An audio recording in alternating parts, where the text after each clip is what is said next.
સોમવારે રામ મંદિર અયોધ્યા ખાતે ભગવાન શ્રી રામ પ્રાણ પ્રતિષ્ઠા થવાની છે। ત્યારે 1985માં રામ જન્મભૂમિ મુક્તિ આંદોલનમાં જેની ભૂમિકા ભજવી હતી તે દીપક આફ્રિકાવાળાએ આ બાબતની માહિતી આપવા માટે એક પત્રકાર પરિષદનું આયોજન કર્યું હતું। 1985માં રામ જન્મભૂમિ મુક્તિ આંદોલનમાં અનેકો લોકોએ ભાગ લીધો હતો।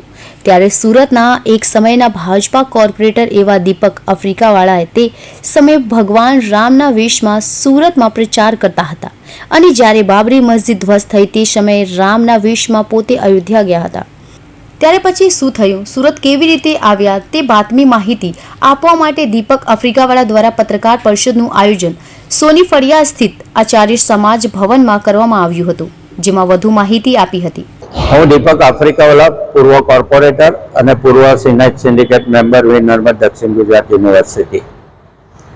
અત્યારે પ્રભુ રામચંદ્રજીનું ભવ્ય મંદિરનું નિર્માણ થઈ રહ્યું છે અને પ્રભુ રામચંદ્રજી પોતાની જન્મભૂમિ સ્થળીમાં પ્રવેશ કરી તેમની પ્રાણ પ્રતિષ્ઠા પૂજા થવા જઈ રહી છે। તો અમે અમારા જીવનનું આ સદભાગ્ય સમજીએ છીએ, કેમ કે હું પોતે આ રામ જન્મભૂમિ મુક્તિ આંદોલન સાથે 1985થી જોડાયેલો। 1985થી અમે ગલીએ ગલીએ મસાલ સરઘસ દર શનિવારે રાત્રે કાઢતા હતા। ત્યાર પછી 1988થી શિલાપૂજનનો કાર્યક્રમ આપવામાં આવ્યો। તો શિલાપૂજન અમે દરેક ઘરે જઈને શિલાનું પૂજન કરાવતા હતા, કંકુ ચોખા લઈને જે ભેટ આપતા હતા। એવી રીતે 11,111 શિલાનું પૂજન કરાવ્યું હતું અને એમાં જે ભેટ આવતી હતી તેના 11 પ્રખંડ પાડીને અમે 11 મહાયજ્ઞ કર્યા હતા અને એ શિલાને અમે અયોધ્યા મુકામે મોકલી આપવામાં આવેલા। ત્યાર પછી 1990માં જ્યારે અડવાણીજીની રથયાત્રા મોદી સાહેબના સંચાલનમાં નીકળી ત્યારે તેમનું ભવ્ય સ્વાગત કરવાની તક મને ભાગળ 4 રસ્તા ઉપર મળેલી। મેં તેમનું ભવ્ય સ્વાગત કરેલું અને ત્યાર પછી અયોધ્યા જવાનું જાહેરાત થઈ તો અમે અયોધ્યા ગયેલા। અયોધ્યામાં મને અંતિમ લક્ષ્ય સુધી પહોંચવા માટેનું મારું નામ નોંધાયેલું હતું। આમ તો બાંડા ડિસ્ટ્રિક્ટ જેલમાં અમારી ધરપકડ થયેલી। હું રામના વેશમાં હતો, લોકો પગે લાગતા હતા અને ભેટ અર્પણ કરતા હતા અને ખૂબ જ માન સન્માન આપતા હતા। આધ્યાત્મિક રીતે લોકો મને જોતા હતા।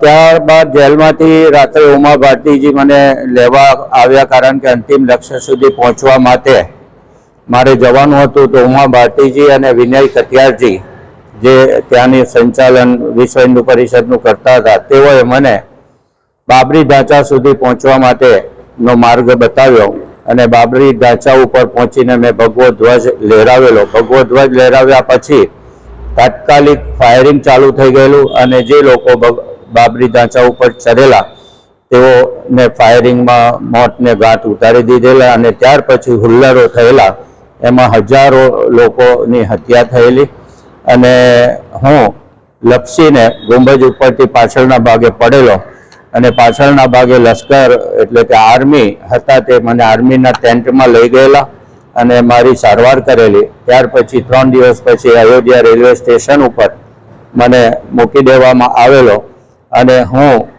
સુરત આવેલો ત્યારે રામનો દેશ પહેરીને જ આવેલો અને હજારો લોકો મારું સ્વાગત અને સન્માન કરવા માટે વિશ્વ હિન્દુ પરિષદના અરવિંદભાઈ ગોદીવાલા, નરોત્તમભાઈ પટેલ, ફકીરભાઈ ચૌહાણ વગેરે આવેલા અને ભવ્ય સ્વાગત કરેલું અને રથ ખુલ્લી જીપમાં મને ગાંધીજીની પ્રતિમા સુધી લઈ આવેલા।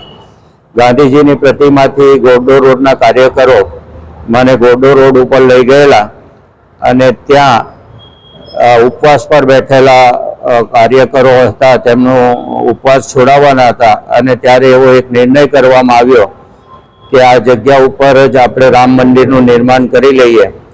તો ત્યાં રામ મંદિરનું નિર્માણનું કાર્ય તે જ દિવસે શરૂ કરેલું અને ભગવો ધ્વજ જે ફરકાવેલો છે, રામ ચોક નામ તે જ દિવસે આપવામાં આવેલું અને આજે પણ એ મંદિર અસ્તિત્વમાં છે।